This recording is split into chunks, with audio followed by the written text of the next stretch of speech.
Welcome to മാത്സിയോൺ 2024 January 21 ഇന്ന് നടന്ന set എക്സാമിന്റെ കേരള സെറ്റ് എക്സാമിന്റെ അനാലിസിസ് വീഡിയോ ആണ് നമ്മൾ ചെയ്യുന്നത്.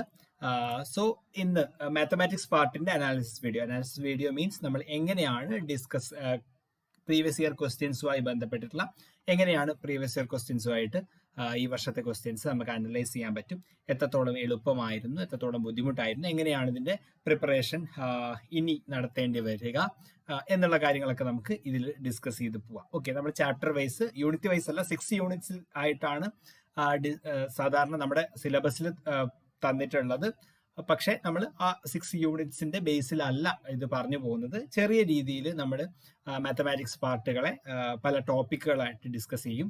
അതിന്റെ ബേസിലാണ് നമ്മൾ അനലൈസ് ചെയ്യുന്നത്. കാരണം യൂണിറ്റ് വൈസ് എപ്പോഴും എല്ലാ വർഷവും അവർ കൃത്യമായിട്ട് ബാലൻസ് ചെയ്തുകൊണ്ട് തന്നെയാണ് ക്വസ്റ്റ്യൻസ് വരിക. പക്ഷെ നമ്മൾ പ്രിപ്പയർ ചെയ്യുന്ന സമയത്ത് അങ്ങനെ ആയിരിക്കില്ല ഉണ്ടാവുക. അതുകൊണ്ടാണ് നമ്മൾ ആ രീതിയിലേക്ക് ഡിസ്കസ് ചെയ്യുന്നത്. ഓക്കെ, സോ ഫസ്റ്റ് നമുക്ക് റിയൽ അനാലിസിസ് പാർട്ടിലേക്ക് വരാം. അപ്പോൾ ശ്രദ്ധിക്കാൻ, നമ്മൾ ഫസ്റ്റ് യൂണിറ്റിലുള്ള ചില ടോപ്പിക്കുകൾ, ലിമിറ്റ്, കണ്ടിന്യൂറ്റി, ഡിഫറൻഷ്യബിലിറ്റി ഒക്കെ നമ്മൾ റിയൽ അനാലിസിസ് പാർട്ടിലേക്കാണ് നമ്മൾ ഡിസ്കസ് ചെയ്യുന്നത്. ഓക്കെ, അപ്പോൾ കഴിഞ്ഞ 2 വർഷങ്ങളിലായിട്ട് കഴിഞ്ഞ 2 സെറ്റ് എക്സാമിനെ അപേക്ഷിച്ച് ഏകദേശം അതേ പാറ്റേണിലുള്ള ക്വസ്റ്റ്യൻസ് തന്നെയാണ് റിയൽ അനാലിസിസിൽ വന്നിട്ടുള്ളത്. ക്വസ്റ്റ്യൻസിന്റെ വെയിറ്റേജും ഏകദേശം സെയിം തന്നെയാണ്, ചെറിയ വ്യത്യാസം. അതായത് ജാനുവരിയിൽ ഉണ്ടായിരുന്ന അത്രയില്ല, പക്ഷെ ജൂലൈനേക്കാൾ ഒരു ക്വസ്റ്റ്യൻ കൂടുതൽ എന്നുള്ള രീതിയിൽ നമുക്ക് വന്നിട്ടുണ്ട്.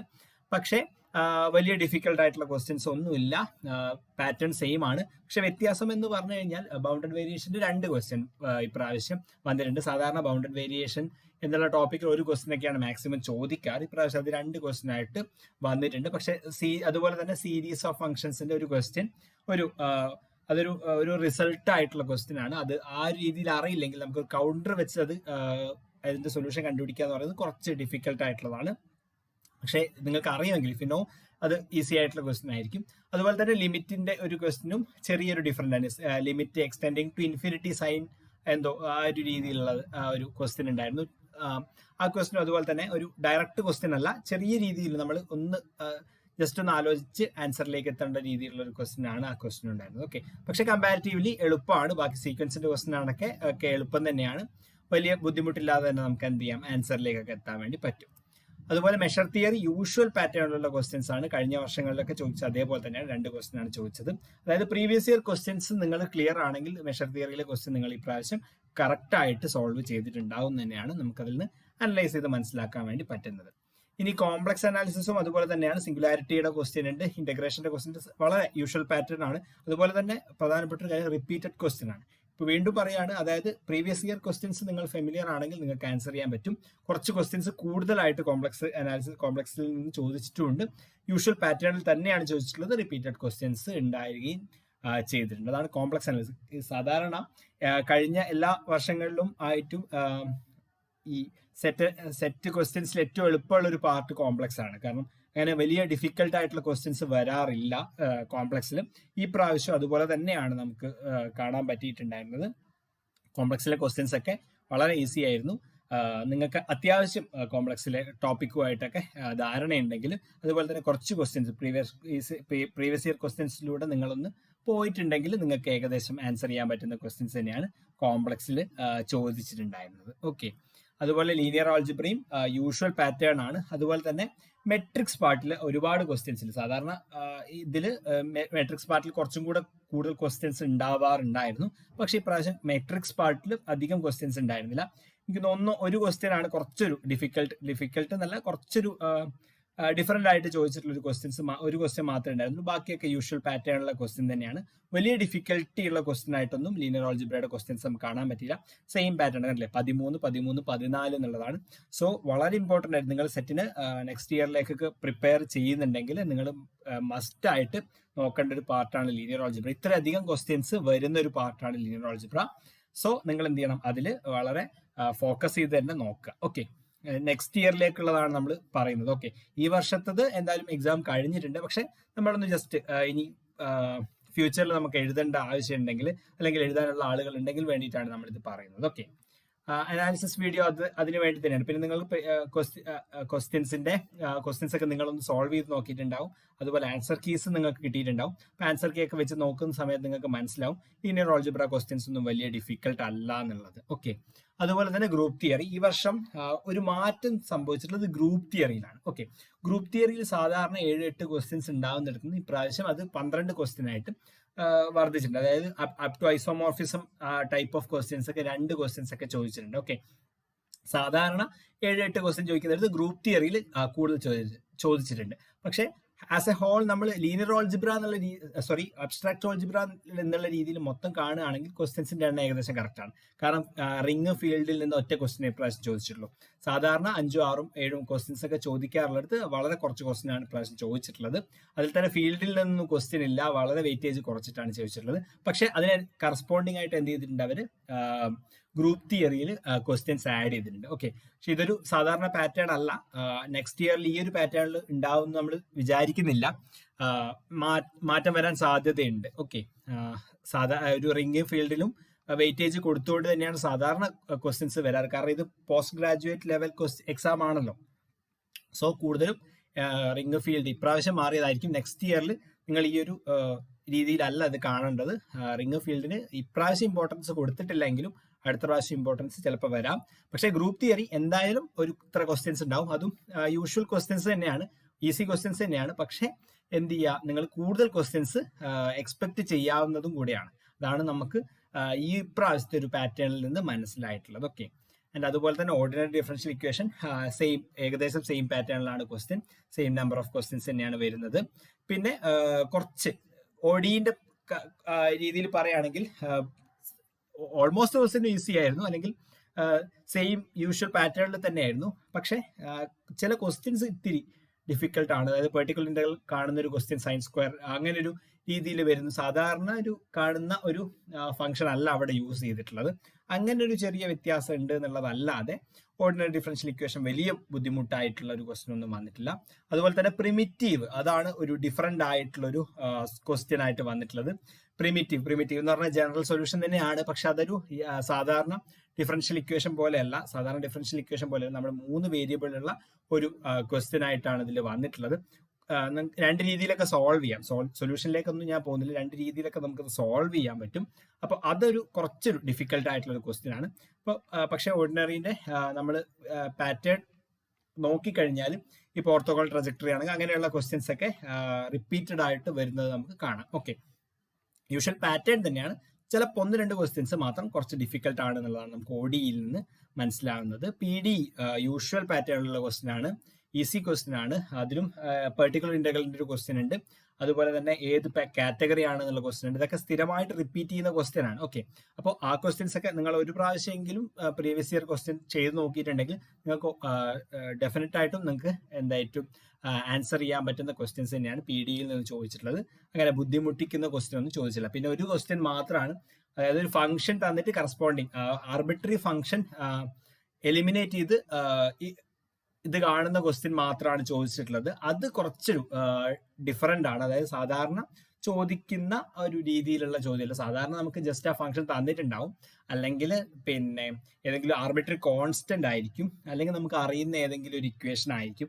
അങ്ങനെയുള്ളതെന്നാണ് PD കാണാനുള്ള ക്വസ്റ്റ്യൻ ചോദിക്കാറ്. പക്ഷെ ഇപ്രാവശ്യം അതിൽ നിന്നൊന്നും വ്യത്യാസമായിട്ട് ജസ്റ്റ് ഒന്ന് മാറ്റിയിട്ട് ചോദിച്ചിട്ടുണ്ട്. അപ്പൊ അത്തരത്തിലുള്ള ക്വസ്റ്റ്യൻ, അപ്പോൾ അതായത് ODE-PD എന്ന് പറയുന്ന അപ്ലൈഡ് ലെവൽ ക്വസ്റ്റ്യൻസിൽ ചെറിയൊരു മാറ്റം സംഭവിക്കുന്നുണ്ട്. അതായത് കുറച്ച് ക്വസ്റ്റ്യൻസ് കുറച്ച് നിലവാരം കൂട്ടി ചോദിക്കുന്നുണ്ട്, കുറച്ച് ഡിഫറെന്റ് ആയിട്ട് ചോദിക്കുന്നുണ്ട് എന്നുള്ളതാണ് നമുക്ക് ഈ അപ്ലൈഡ് പാർട്ടിൽ പാർഷ്യൽ ഡിഫറൻഷ്യൽ ഇക്വേഷൻസ് നിന്ന് മനസ്സിലാവുന്നത്. ഓക്കെ, സോ ഇനി പ്രിപ്പയർ ചെയ്യുമ്പോൾ അത്തരത്തിലുള്ള കുറച്ച് ക്വസ്റ്റ്യൻസും കൂടെ, അതായത് നമ്മുടെ പ്രീവിയസ് ഇയർ ക്വസ്റ്റ്യൻസ് മാത്രമല്ലാതെ കുറച്ച് ജനറൽ ആയിട്ടുള്ള ക്വസ്റ്റ്യൻസും കൂടെ നിങ്ങൾ എന്ത് ചെയ്യണം, എക്സ്പെക്ട് ചെയ്യുക. അത്തരത്തിലുള്ള ക്വസ്റ്റ്യൻസും കൂടെ നിങ്ങൾ സോൾവ് ചെയ്യാൻ വേണ്ടി ശ്രമിക്കുക. ഓക്കെ, നമ്പർ തിയറി വളരെ യൂഷ്വൽ പാറ്റേണുള്ള ക്വസ്റ്റ്യൻ ആണ്. ഓയിലർ ഫംഗ്ഷന്റെ ക്വസ്റ്റ്യൻ ഒക്കെ ചോദിച്ചിട്ടുണ്ട്. അതിൽ ഓയിലർ ഫംഗ്ഷൻ ഫൈ ഓഫ് എന്നുള്ള രീതിയിലാണ് ചോദിച്ചത്. ഒന്ന് കൺഫ്യൂസ് ചെയ്യാനുള്ള കുറച്ച് കാര്യങ്ങൾ നടത്തിയിട്ടുണ്ട് എന്നല്ലാതെ ബാക്കിയൊക്കെ യൂഷ്വൽ പാറ്റേൺ ആണ്. പ്രീവിയസ് ഇയർ നിങ്ങൾക്ക് അറിയാം, പ്രീവിയസ് ഇയർ നിങ്ങൾ സോൾവ് ചെയ്തിട്ടുണ്ടെങ്കിൽ നിങ്ങൾക്ക് കറക്റ്റ് ആയിട്ടും സോൾവ് ചെയ്തെടുക്കാൻ പറ്റുന്ന ക്വസ്റ്റ്യൻസ് തന്നെ നമ്പർ തിയറി നമ്മൾ ചോദിച്ചിട്ടുള്ളൂ. ഓക്കെ, സോ നമ്മുടെ കോച്ചിങ്ങിന്റെ ഭാഗമായിട്ടുള്ള ഡിസ്കഷൻസിലൊക്കെ നമ്മൾ പറഞ്ഞു പോയിട്ടുള്ള ക്വസ്റ്റ്യൻ, ഇതൊക്കെ നമ്മൾ ഓൾമോസ്റ്റ് ക്വസ്റ്റ്യനും ഇന്ന് ഡിസ്കഷനിൽ പറഞ്ഞ ഓൾമോസ്റ്റ് ക്വസ്റ്റ്യൻ ഒക്കെ നമ്മൾ ഡിസ്കസ് ചെയ്ത് പോയ പാറ്റേണിലുള്ള ക്വസ്റ്റ്യൻസ് തന്നെയാണ് അല്ലേ. അതുപോലെ തന്നെ ടോപ്പോളജിയാണ്. ടോപ്പോളജിയും കഴിഞ്ഞ പ്രാവശ്യത്തേക്കാൾ കുറച്ച് വെയിറ്റേജ് കുറവാണ് നമുക്ക് കാണാം. സാധാരണ 7, 8 എന്നുള്ളത് ഇപ്രാവശ്യം 6 ക്വസ്റ്റ്യൻ ആയിട്ടൊന്ന് ചുരുങ്ങിയിട്ടുണ്ട്. പക്ഷെ അത്ര ബുദ്ധിമുട്ടുള്ള ക്വസ്റ്റ്യൻ ഒന്നുമില്ല, എല്ലാം എളുപ്പമുള്ള ക്വസ്റ്റ്യൻ ആണ്.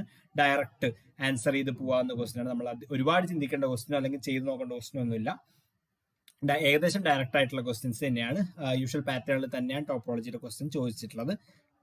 അതുപോലെ തന്നെയാണ് ഫംഗ്ഷണലിന്റെ ക്വസ്റ്റ്യനും യൂഷ്വൽ പാറ്റേണിലുള്ള ക്വസ്റ്റ്യൻസ് തന്നെയാണ് ഫംഗ്ഷണൽ അനാലിസിസിനും ചോദിച്ചിട്ടുള്ളത്. വലിയ പോസ്റ്റ് ഗ്രാജുവേറ്റ് ലെവൽ ടോപ്പിക്കുകളാണെങ്കിലും നമ്മൾ അങ്ങനെ ബുദ്ധിമുട്ടിക്കുന്ന തരത്തിലുള്ള ക്വസ്റ്റ്യൻസ് ഒന്നും ഫംഗ്ഷനിലാണെങ്കിലും ടോപ്പോളജിയിലാണെങ്കിലും മെഷറിലാണെങ്കിലും ഒന്നും ചോദിക്കുന്നില്ല. ഓക്കെ, സെയിം പാറ്റേണിലുള്ള ക്വസ്റ്റ്യൻ ആണ്. സോ നിങ്ങൾ പ്രീവിയസ് ഇയർ ക്വസ്റ്റ്യൻസ് നിങ്ങൾ സോൾവ് ചെയ്തിട്ടുണ്ട് ഈ ടോപ്പിക്കിന്റെ ഒക്കെ എങ്കിൽ നിങ്ങൾക്ക് സ്കോർ ചെയ്യാൻ പറ്റുന്ന ക്വസ്റ്റ്യൻസ് തന്നെ ഇപ്രാവശ്യം വന്നിട്ടുള്ളൂ. ഓക്കെ, അതുപോലെ തന്നെ യൂണിറ്റ് 1 ഞാൻ ഓൾറെഡി പറഞ്ഞു.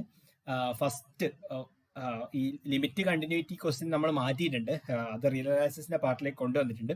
അല്ലാതെ ഉള്ള ക്വസ്റ്റ്യൻ ആണ് ഇവിടെ കാണിച്ചിട്ടുള്ളത്. അപ്പൊ അതിൽ യൂഷ്വൽ പാറ്റേണിലുള്ള ക്വസ്റ്റ്യൻ ആണ്. അതുപോലെ തന്നെ റിപ്പീറ്റഡ് ക്വസ്റ്റ്യൻ 1-2 ക്വസ്റ്റ്യൻസ് ഒക്കെ സെയിം കഴിഞ്ഞ വർഷങ്ങളിലൊക്കെ ചോദിച്ചിട്ടുള്ള അതേ ക്വസ്റ്റ്യൻ വീണ്ടും ചോദിച്ചിട്ടുണ്ട്. അപ്പൊ ആ രീതിയിലുള്ള ക്വസ്റ്റ്യൻ, ഇപ്പൊ കോണിക് സെക്ഷനിലുള്ള ക്വസ്റ്റ്യൻ ഒക്കെ റിപ്പീറ്റഡ് ക്വസ്റ്റ്യൻ ആണെന്നാണ് എനിക്ക് തോന്നുന്നത്. അതുപോലെ തന്നെ വളരെ ഈസി ആയിട്ട് ചെയ്തു പോവാവുന്ന ക്വസ്റ്റ്യൻസ് തന്നെയാണ് ചോദിച്ചിട്ടുള്ളത്. അപ്പോൾ യൂണിറ്റ് 1 ആണെങ്കിലും അങ്ങനെ എല്ലാ സിലബസും, അതായത് യൂണിറ്റ് 1 കുറെ ഉണ്ട് അല്ലെ, എല്ലാ മൊഡ്യൂളിലും എല്ലാ ടോപ്പിക്കുകളൊന്നും കവർ ചെയ്ത് പോകുന്ന രീതിയിലുള്ള ക്വസ്റ്റ്യൻ ഒന്നും അല്ല ചോദിച്ചിട്ടുള്ളത്. ഇപ്പോൾ പ്രോബബിലിറ്റി ആണെങ്കിലും പിന്നെ ജിയോമെട്രി ആണെങ്കിലും ഒക്കെ ഈസി ആയിട്ടുള്ള ക്വസ്റ്റ്യൻസ് തന്നെയാണ് ചോദിക്കുന്നത്. സെറ്റിലാണെങ്കിലും ഒക്കെ ആ ഒരു രീതിയിൽ, അതായത് സാധാരണ എങ്ങനെയാണോ ചോദിച്ചു വരാറ് ആ ഒരു പാറ്റേണിൽ തന്നെയാണ് യൂണിറ്റ് 1 ചോദിച്ചിട്ടുള്ളത്. അപ്പോൾ മൊത്തത്തിൽ അനലൈസ് ചെയ്യുന്ന സമയത്ത് തന്നെ നമുക്ക് പറയാൻ വേണ്ടി പറ്റും ഏകദേശം പ്രീവിയസ് ഇയർ ക്വസ്റ്റ്യൻസിന്റെ അതേ പാറ്റേൺ തന്നെയാണ് കേരള സെറ്റ് എക്സാം ഫോളോ ചെയ്യുന്നത്. നമ്മൾ കുറച്ചുകൂടെ ഇപ്പോൾ സെറ്റ് എക്സാം കുറച്ചുകൂടെ ലെവലിലേക്ക് മാറാൻ സാധ്യതയുണ്ട് എന്ന് ഇപ്രാവശ്യം ആദ്യം വിലയിരുത്തിയിട്ടുണ്ടായിരുന്നു. പക്ഷെ ആ രീതിയിലൊന്നുമില്ല, പ്രീവിയസ് ഇയർ ക്വസ്റ്റ്യൻസിന്റെ ഒരു പാറ്റേൺ തന്നെയാണ് ഫോളോ ചെയ്യുന്നത്. പക്ഷെ ഇനി ചിലപ്പോൾ എന്ത് ചെയ്യാം, കുറച്ചുകൂടെ ഡിഫിക്കൽട്ട് എന്നല്ല, കുറച്ചുകൂടെ ഡിഫറെന്റ് ആയിട്ടുള്ള ക്വസ്റ്റ്യൻസ് ചോദിക്കാം എന്ന് നമുക്ക് മനസ്സിലാവും. ചില ക്വസ്റ്റ്യൻസ്, അതായത് വളരെ യൂഷ്വൽ പാറ്റേണിൽ നിന്ന് മാറിയിട്ടുള്ള കുറച്ച് ക്വസ്റ്റ്യൻസ് എല്ലാ ടോപ്പിക്കിലും ഓരോ ക്വസ്റ്റ്യൻസ് ഒക്കെ വെച്ചിട്ട്, എല്ലാ ടോപ്പിക്കിലും പക്ഷേ മോസ്റ്റ് ഓഫ് ദ ടോപ്പിക്കിലും യൂഷ്വൽ ക്വസ്റ്റ്യൻസിൽ നിന്ന് മാറിയിട്ടുള്ള ചില ക്വസ്റ്റ്യൻസ് ചോദിച്ചിട്ടുണ്ട്. സോ പക്ഷെ അത്ര ഡിഫിക്കൽട്ട് ഒന്നല്ല, നിങ്ങൾക്ക് അങ്ങനെ ആൻസർ കിട്ടാത്ത തരത്തിലുള്ള ക്വസ്റ്റ്യൻസ് ഒന്നും അല്ല ചോദിക്കുന്നത്. പക്ഷെ ഒന്ന് ചിന്തിക്കേണ്ട, അല്ലെങ്കിൽ സാധാരണ ഒരു പാറ്റേണിലല്ലാത്ത 1-2 ക്വസ്റ്റ്യൻസും കൂടെ ചോദിച്ചിട്ടുണ്ട്. പക്ഷെ നമ്മുടെ കോച്ചിങ്ങിൽ നമ്മൾ പറഞ്ഞു പോയിട്ടുള്ള എല്ലാ ക്വസ്റ്റ്യൻസും ആ ഒരു പാറ്റേൺ തന്നെയാണ് ചോദിച്ചിട്ടുള്ളത്. 1-2 ക്വസ്റ്റ്യൻ മാത്രമേ അതിൽ നിന്നും മാറിയിട്ടുള്ള ക്വസ്റ്റ്യൻ ആയിട്ട് വന്നിട്ടുള്ളൂ. ബാക്കി ഓൾമോസ്റ്റ് ക്വസ്റ്റ്യനും സെയിം പാറ്റേണിലുള്ള ക്വസ്റ്റ്യൻ ആണ് വന്നിട്ടുള്ളത്. സോ ഇത്രയാണ് നമുക്ക് അനലൈസ് ചെയ്തിട്ട് ഇതിൽ പറയാനുള്ളത്. വളരെ യൂഷ്വൽ ആയിട്ട് വരുന്ന ക്വസ്റ്റ്യൻ തന്നെയാണ്. ഒരു കമ്പാരിറ്റീവ്ലി ബുദ്ധിമുട്ട് എന്നൊന്നും നമുക്ക് പറയാൻ പറ്റില്ല, ബട്ട് അത്ര ഭയങ്കര ഈസി ആണെന്നൊന്നും പറയാനില്ല. മോഡറേറ്റ് ലെവൽ തന്നെയാണ് ക്വസ്റ്റ്യൻസ് ഒക്കെ ഉള്ളത്. പ്രീവിയസ് ഇയർ ക്വസ്റ്റ്യൻസ് നിങ്ങൾക്ക് അറിയുമെങ്കിൽ, പ്രീവിയസ് ഇയർ ക്വസ്റ്റ്യൻസ് നിങ്ങൾ ചെയ്തിട്ടുണ്ടെങ്കിൽ നിങ്ങൾക്ക് ഈസി ആയിട്ട് കട്ട് ഓഫ് ക്വാളിഫൈ ചെയ്യാൻ പറ്റുന്ന രീതിയിലുള്ള ക്വസ്റ്റ്യൻസ് മാത്രമേ ഇപ്രാവശ്യം ഉണ്ടായിട്ടുള്ളൂ. അതുപോലെ തന്നെ നമ്മുടെ പ്രീവിയസ് ഇയർ ക്വസ്റ്റ്യൻസിന്റെ ഡിസ്കഷനിലൊക്കെ ഇത് പറഞ്ഞു പോയിട്ടുണ്ട്. ഓക്കെ, സോ ഇനി നമ്മുടെ 2024 ഇപ്പോൾ ഈ വർഷത്തെ എക്സാം ആദ്യമായിട്ട് എഴുതിയവരും അപ്പിയർ ചെയ്തവരൊക്കെ ഉണ്ടാവും അല്ലെ. അപ്പൊ അവര് നെക്സ്റ്റ് ഇയറിലേക്ക് സെറ്റ് എക്സാമിന് വേണ്ടി പ്രിപ്പയർ ചെയ്യണം. അപ്പൊ ഏത് രീതിയിൽ പ്രിപ്പയർ ചെയ്യണം? നിങ്ങൾ പ്രീവിയസ് ഇയർ ക്വസ്റ്റ്യൻസിനെ വെച്ചുകൊണ്ട് മാത്രം പ്രിപ്പയർ ചെയ്താൽ പോരാ, ചില ക്വസ്റ്റ്യൻസ് ഒക്കെ മാറി വരുന്നുണ്ട് എന്നുള്ളതും കൂടെ നിങ്ങൾ ഓർക്കുക. സോ ആ രീതിയിലുള്ള പ്രിപ്പറേഷനും കൂടെ വേണം. സോ നമ്മൾ 2024 ജൂലൈയിൽ ഉള്ള സെറ്റ് എക്സാമിനെ ബേസ് ചെയ്തിട്ടുള്ള ക്ലാസ്സുകൾ, മാത്സിയോന്റെ ക്ലാസ്സുകൾ ഫെബ്രുവരി 15 സ്റ്റാർട്ട് ചെയ്യാണ്. അതിന്റെ രജിസ്ട്രേഷൻ നമ്മൾ അടുത്ത ദിവസം തന്നെ സ്റ്റാർട്ട് ചെയ്യും. സോ നിങ്ങൾ എന്ത് ചെയ്യാം, നമ്മുടെ വെബ്സൈറ്റ് ജസ്റ്റ് വെബ്സൈറ്റിലൊന്ന് കയറി നോക്കുക. അതിൽ ലിങ്ക് ഓപ്പൺ ആയിരിക്കും. നിങ്ങൾക്ക് എന്ത് ചെയ്യാൻ വേണ്ടി പറ്റും, രജിസ്റ്റർ ചെയ്യാൻ വേണ്ടി പറ്റും, നമ്മുടെ കോഴ്സിൽ ജോയിൻ ചെയ്യാൻ വേണ്ടി പറ്റും. പ്രീവിയസ് ഇയർ ക്വസ്റ്റ്യൻസ് ഒക്കെ നമ്മൾ സോൾവ് ചെയ്ത് പോകുന്നുണ്ട്. അതുപോലെ തന്നെ പ്രീവിയസ് ഇയർ ക്വസ്റ്റ്യൻസിന് പുറമേയുള്ള ഡിഫറെന്റ് ആയിട്ടുള്ള ക്വസ്റ്റ്യൻസും കൂടെ നമ്മൾ എന്ത് ചെയ്യുന്നുണ്ട്, സോൾവ് ചെയ്ത് പോകുന്നുണ്ട്. അപ്പോൾ ഓൾമോസ്റ്റ് നിങ്ങൾക്ക് കട്ട് ഓഫ് ക്വാളിഫൈ ചെയ്യാനും അതിനേക്കാൾ കൂടുതൽ, അതായത് നിങ്ങൾ correct cut off 40% cut off qualify ചെയ്താൽ മാത്രം പോരാ അല്ലേ. കാരണം അഗ്രിഗേറ്റ് നിങ്ങൾക്ക് 48 വേണം. അപ്പോൾ അതിനനുസരിച്ച് ഇപ്പോൾ ജനറൽ പാർട്ടിൽ കുറച്ച് മാർക്ക് കുറവാണെങ്കിലും മാത്സ് പാർട്ടിൽ കുറച്ച് കൂടുതൽ ക്വസ്റ്റ്യൻസ് സോൾവ് ചെയ്ത് പോവേണ്ടതുണ്ടാവും നിങ്ങൾക്ക്, അല്ലേ? അപ്പൊ ആ രീതിയിലുള്ള പ്രിപ്പറേഷൻ ആണ് നമ്മൾ നൽകുന്നത്. സോ ആർക്കെങ്കിലും ഇൻട്രസ്റ്റഡ് ആണെങ്കിൽ നിങ്ങൾ എന്ത് ചെയ്യുക, നമ്മുടെ കോഴ്സിൽ ജോയിൻ ചെയ്യുക. കോഴ്സിൽ ജോയിൻ ചെയ്യാൻ വേണ്ടിയിട്ട് നിങ്ങൾക്ക് www.mathsion.in എന്നുള്ള വെബ്സൈറ്റിൽ രജിസ്റ്റർ ചെയ്യാവുന്നതാണ്. അല്ലെങ്കിൽ നമ്മുടെ കോൺടാക്ട് നമ്പറുകൾ കൊടുത്തിട്ടുണ്ട്, അതിൽ നിങ്ങൾക്ക് കോൺടാക്ട് ചെയ്യാവുന്നതാണ്, നമുക്ക് മെയിൽ ചെയ്യാവുന്നതാണ്. ഏത് രീതിയിൽ വേണമെങ്കിൽ നിങ്ങൾക്ക് കോൺടാക്ട് ചെയ്യാം. എന്തെങ്കിലും ക്വയറീസ് ഉണ്ടെങ്കിൽ നിങ്ങൾക്ക് കോൺടാക്ട് ചെയ്യാവുന്നതാണ്. ഓക്കെ, സോ നെക്സ്റ്റ് സെറ്റ് എക്സാമിന് വേണ്ടി നല്ല രീതിയിൽ പ്രിപ്പയർ ചെയ്യുക. Do well. Thank you.